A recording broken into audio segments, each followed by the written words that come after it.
ओम नमः शिवाय। जय श्री रामचंद्र। आज मैं आपको बताऊंगा मौनी अमावस्या जो कि कल है 2025 की, उस पर आपने किस प्रकार से ध्यान करना है और साधना करनी है।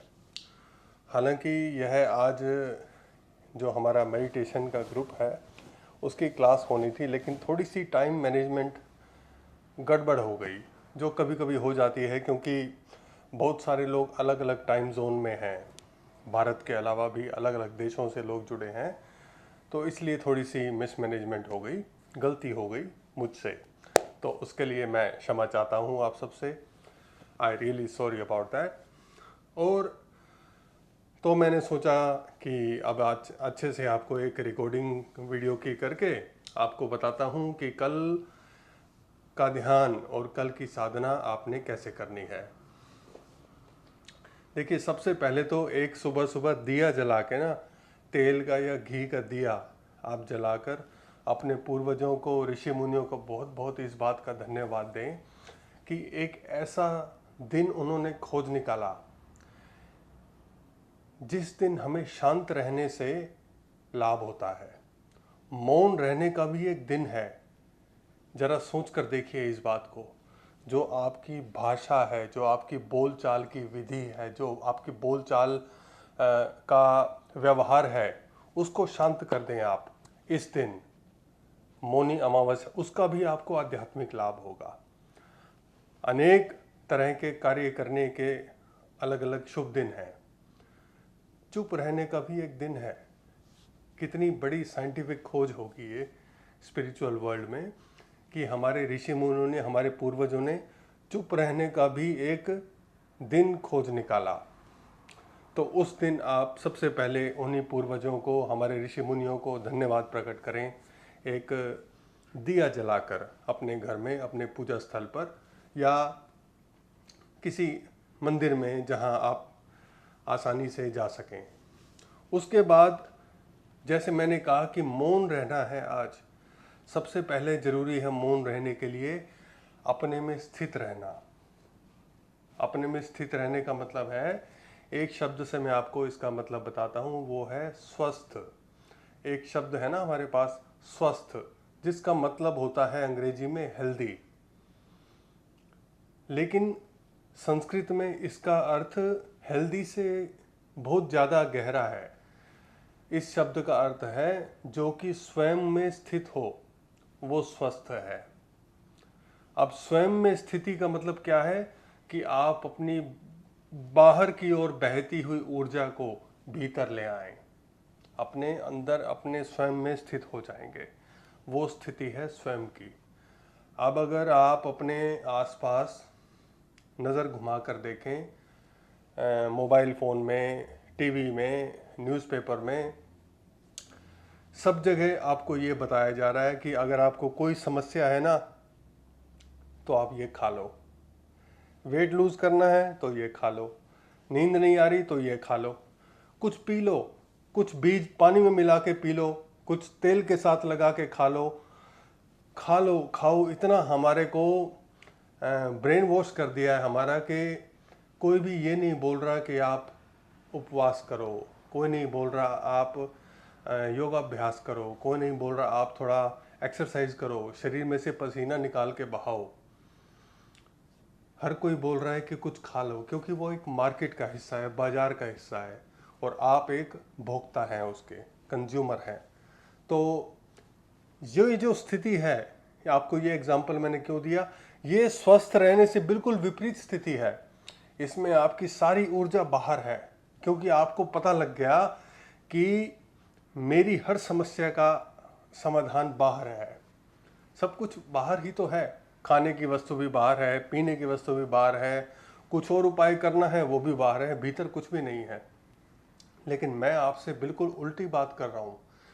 बिल्कुल आपको वो बात बता रहा हूँ जो कि बाजार के बिल्कुल विरुद्ध है, कि सब कुछ भीतर ही है। इसलिए आपने इस शब्द को याद रखना है, स्वस्थ। स्वस्थ अर्थ है, स्वस्थ बोले तो स्वयं में स्थिति, स्वयं में स्थित होना, स्वयं में स्थित रहना। और वो स्थिति तब होगी जब आप जिस रूप में हैं उस रूप में अपने आप को स्वीकार करें। ठीक है, आपने ये अभ्यास करना है। जिस भी रूप में आप हैं, चाहे आप शरीर से काले हैं, गोरे हैं, मोटे हैं, पतले हैं, सुंदर हैं, सुंदर नहीं है, ये भी तो समाज की परिभाषा है ना कि कौन व्यक्ति सुंदर है, कौन व्यक्ति सुंदर नहीं है, कौन व्यक्ति मोटा है, कौन व्यक्ति पतला है, ये भी तो समाज की परिभाषा है ना। कोई एक स्टैंडर्ड पैरामीटर नहीं है इस बात के। इसलिए जो भी स्थिति आपकी है, आपने उसमें स्थित होना है, अपने आप को स्वीकार करना है। इस स्थिति में मैं हूँ। यदि आपको खाना पीना अच्छा लगता है तो आप इस बात को स्वीकार करें, मुझे मीठा अच्छा लगता है, मुझे ये खाना अच्छा लगता है, इस तरह का खाना अच्छा लगता है। ऐसे ना बोलें कि नहीं नहीं मैं तो मीठा खाता ही नहीं, मुझे तो खाना पसंद नहीं, मैं तो थोड़ा सा खाता हूँ, टेस्ट करूँगा बस, खाऊंगा नहीं। आप अपने स्वयं के रूप से विचलित हो गए तो आप बहुत कठिनाई महसूस करेंगे ध्यान लगाने में। समझ रहे हैं इस बात को? तो इसलिए आप जिस रूप में भी हैं, आप उस रूप में स्वीकार करें। अभी तो आप स्वीकार करेंगे, फिर परमात्मा प्रकृति आपको स्वीकार करेगी। पहली शुरुआत लेकिन आपसे होगी। आप उसको स्वीकार कर लें अपने आप को। आप मोटे हैं, आप लेजी हैं, ठीक है, मेरा मन नहीं करता एक्सरसाइज करने का, आप इस बात को स्वीकार करें। जैसे ही स्वीकार करेंगे हम उसको परिवर्तित करने का उपाय खोज सकते हैं। अभी तक आपने ऐसा इमेजिन किया हुआ है, हाँ मैं कभी कभी वॉक पे जाता तो हूँ, जिम की मेंबरशिप भी ली हुई है, ये भी करता हूँ मैं। आपने दिमाग में सब कुछ किया हुआ है। वही समस्या है, आपने स्वीकार नहीं किया। जैसा आपको समाज में, जैसा आपको आसपास कोई कुछ बताना चाह रहा है, वैसा आपने मान लिया, हाँ ऐसा करना ठीक है, मैं ऐसा करूँगा। लेकिन आपकी वास्तविक परिस्थिति बिल्कुल विपरीत है। इसलिए आपने सबसे पहला काम ये करना है, अपने आप को स्वीकार करना है। उससे हमें क्या प्राप्त होगा? उससे हमें प्राप्त होगा स्वास्थ्य। उससे हम स्वस्थ हो जाएंगे।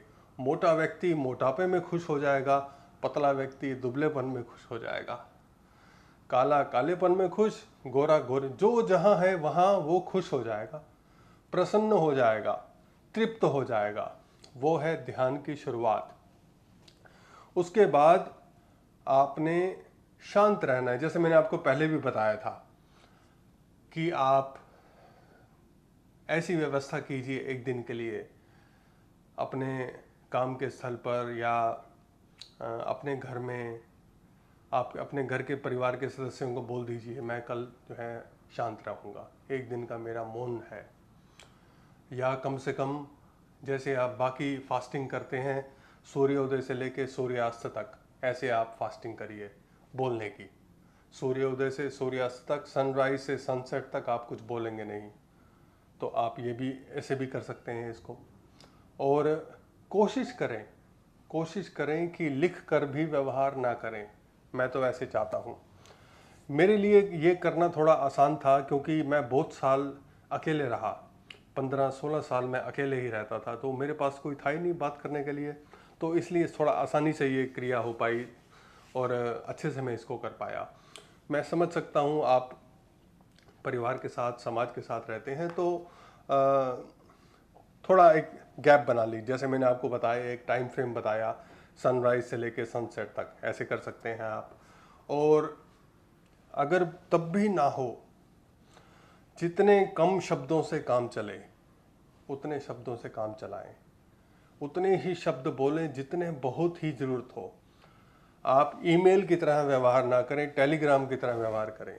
जैसे टेलीग्राम में पहले हम भेजते थे ना, तो बहुत कम शब्दों का प्रयोग करते थे क्योंकि पैसा लगता था एक एक शब्द का। इसलिए एक बहुत बड़े वाक्य को छोटे से वाक्य में लिखा जाता था। इसीलिए आप उस टेक्निक को आप अप्लाई कर सकते हैं। बहुत जब हद हो जाए, अब काम नहीं चल रहा बोले बिना, तब आप कुछ शब्दों का प्रयोग करें। इस तरह से कर सकते हैं।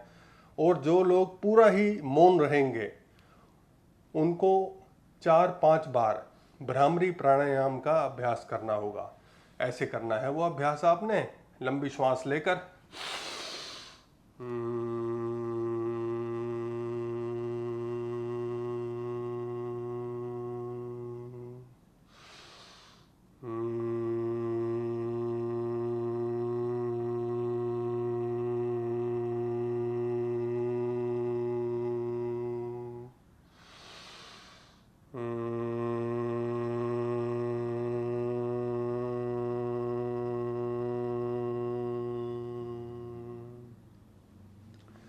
ऐसे एक आप अपना स्केड्यूल बना लीजिए, हर 2 घंटे बाद आपने इस अभ्यास को करना है, लगभग 5 मिनट के लिए। हर 2 घंटे बाद 5 मिनट के लिए करेंगे तो आपको एनर्जी मिल जाएगी, आपका माइंड रिलैक्स हो जाएगा, अगले 2 घंटे के लिए तैयार हो जाएगा। तो आपकी साधना बहुत अच्छे से होगी, बहुत अच्छे से कर पाएंगे।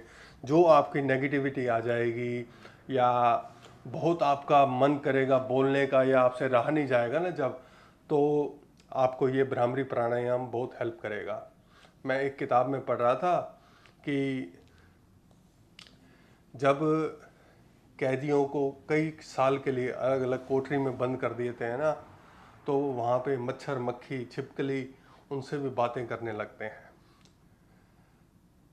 मेंटली वो इतना अकेलापन महसूस करते हैं, वो डेफिनेटली वो ये ध्यान की क्रिया नहीं जानते होंगे। वो नहीं जानते थे कि स्वस्थ रहने का अर्थ क्या होता है, वो नहीं जानते थे कि हमारे भारत के पूर्वजों ने क्या आध्यात्मिक खोज की हुई है।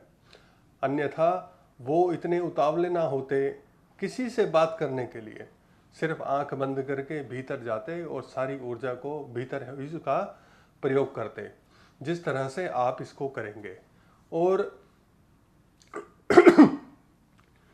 कोशिश करें सूर्यास्त के बाद या जब आप अपना मौन खत्म करें, जब आप बोलचाल शुरू करें, कोई भी नेगेटिव बात नहीं बोलनी है। विशेष ध्यान रखें इस बात का। पॉजिटिव बात बोलनी है, प्यार की बात बोलनी है, किसी से भी करनी है तो एक अच्छी बात करनी है। क्योंकि बहुत ज़्यादा खतरा इस बात का है कि जो पूरा दिन आप ऊर्जा इकट्ठी करेंगे और आप जब एक बार में उसको यूज़ करेंगे, पहली बार में, दूसरी बार में, जो शब्द आप मुंह से निकालेंगे वो सच हो जाएंगे। तो इसलिए इस खतरे से बचते हुए सिर्फ पॉजिटिव ही सोचना है, पॉजिटिव ही बोलना है जब आप बोलना शुरू करें। ये इसकी थोड़ी सी एक सावधानी होती है। इसके अतिरिक्त आप किसी भी तरह के इलेक्ट्रॉनिक इक्विपमेंट से बचें, दूर भाग जाएं कहीं हो तो। अपने फ़ोन को स्विच ऑफ करके रख दें, एक दिन में दुनिया नहीं बदल जाएगी आपसे संपर्क के बिना। चिंता ना करिए, पूरा विश्व, पूरा संसार वहीं का वहीं है, एक दिन में कुछ नहीं बदलने वाला इसमें।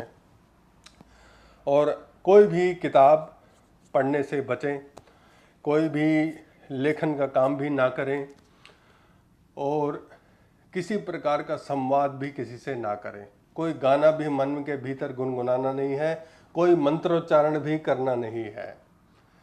आप अगर इस बात के लिए आपको सुविधा है, आप स्नान कर सकते हैं गंगा जी में, महाकुंभ में, तो आप स्नान कीजिए। आपको मौन रहने का, शांत रहने का, आपका साधना का और ज़्यादा आपको लाभ मिलेगा। और इस तरह से आप जो कल का एक बहुत ही ऑस्पेशियस डे है उसका आप स्पिरिचुअल बेनिफिट ले सकते हैं। अगर आपको कोई समस्या होगी या कोई और हाँ, एक और इम्पोर्टेंट बात, खाना पीना आपने नॉर्मल रखना है। मैं चाहता हूँ कि आप फल फ्रूट खाएं, सिर्फ फलों पर जीवित रहें एक दिन के लिए। और पानी पिएं, गर्म या ठंडा पानी पिएं, चाय भी नहीं पिएं। फ्रूट जूस पी सकते हैं, दही नहीं खानी। इतनी छोटी छोटी बातें भी बता दी हैं आपको। नमक और तेल से बचें, फल फ्रूट खाएं, जितना आप खा सकते हैं, जो आप खाने की इच्छा है वो खाएं। इस तरह से आप अपना भोजन सिंपल रख सकते हैं। और एक और इम्पोर्टेंट बात जो बहुत हेल्प करेगी आपकी साधना में, आपने किसी बात की शिकायत नहीं करनी है, किसी भी रूप में, किसी से भी। अगर मौसम बहुत ठंडा है तो उसकी शिकायत नहीं, मौसम बहुत गर्म है तो उसकी शिकायत नहीं, अगर बहुत हवा चल रही है तो उसकी भी शिकायत नहीं करनी, आपको अपने कपड़े नहीं मिल रहे तो उसकी भी शिकायत नहीं करनी। इतनी छोटी छोटी बातों की भी शिकायत आपने नहीं करनी है। जब मौन रहते हुए भी शिकायत उत्पन्न नहीं होगी, वो है एक बहुत शांति की स्थिति। वहाँ से निश्चित रूप से आप बहुत आसानी से ध्यान में, मेडिटेशन में उतर पाओगे। तो इसलिए आप स्वस्थ हो जाएंगे। इस पूरी प्रक्रिया का उद्देश्य क्या है? आप स्वस्थ हो जाएंगे। और इस प्रकार से आप कल के ध्यान की क्रिया को पूर्ण रूप से कर सकते हैं। यदि आपका कोई प्रश्न होगा तो मैं तुरंत ही उसका जवाब देने का प्रयास करूंगा। आज के लिए इतना ही। बहुत बहुत धन्यवाद। ओम नमः शिवाय।